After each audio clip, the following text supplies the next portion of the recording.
We are going to be adding data validation to the models and controllers, and then we are going to be displaying the error in the view. And so we are going to start by modifying our model.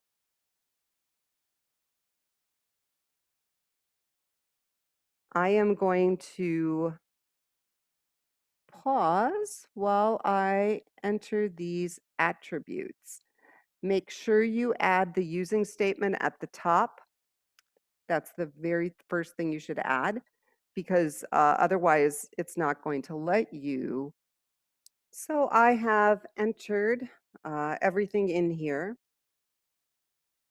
and I put some spaces between the properties just so you can kind of differentiate between them. That's not required, but I like that.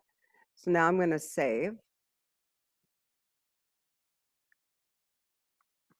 And my next step is going to be to modify the controller.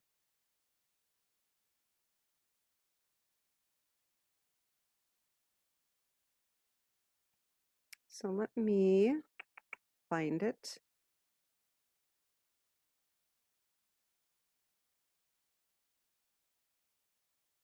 And I'm going to be checking the model state in my post.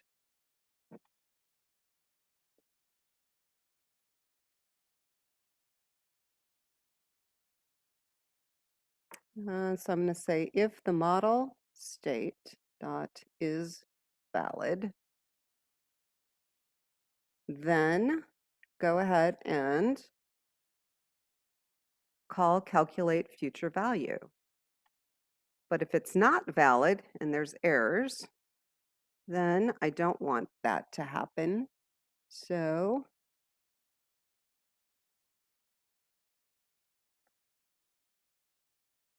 let me press enter in here.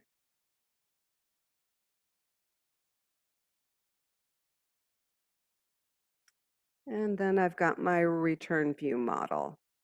Now you'll notice in the book they got curly braces. You don't really have to have that if you're just going to execute one line. So totally up to you if you want to put those in or not. You know, if you think you might make changes in the future, then you could go ahead and put them in now.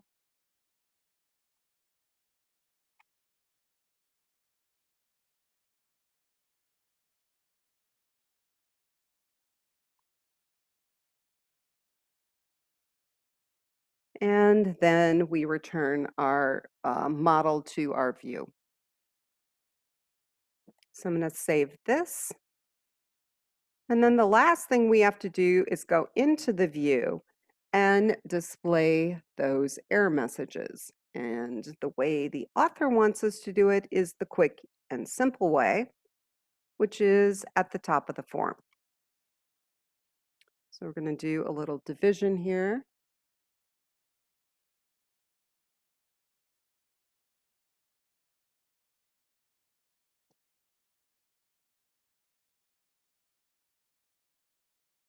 All right.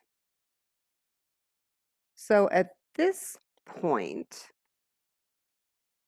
you should be done making changes. So I'm going to go ahead and run it.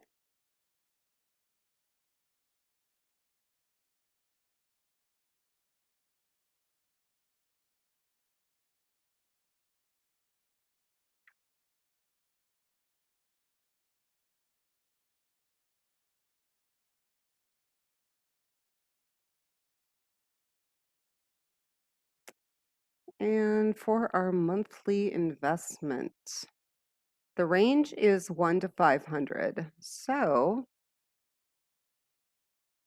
if we make that more, that should flag an error. And then for the interest rate, it's like 0.1 through 10. So let's make that 15. And then for the number of years, The range was 1 to 50, so let's make it 100. Okay, and you can see that we have all of our error messages. So let's change this to 500. Okay, now one's gone. Let's change this to 7. And let's change this to 50. And now we have a calculation. Now you may wonder why those messages did not display in red. And that is because we did not use the Bootstrap class that formats it in red.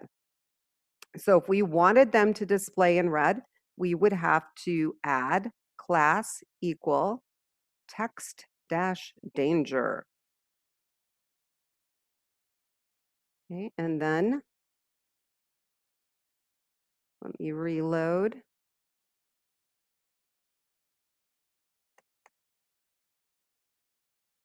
And sometimes in Chrome, it draws from the cache, which is kind of a problem. Yeah, I have to relaunch this in order to pick that up, which I will do so I can show you it works.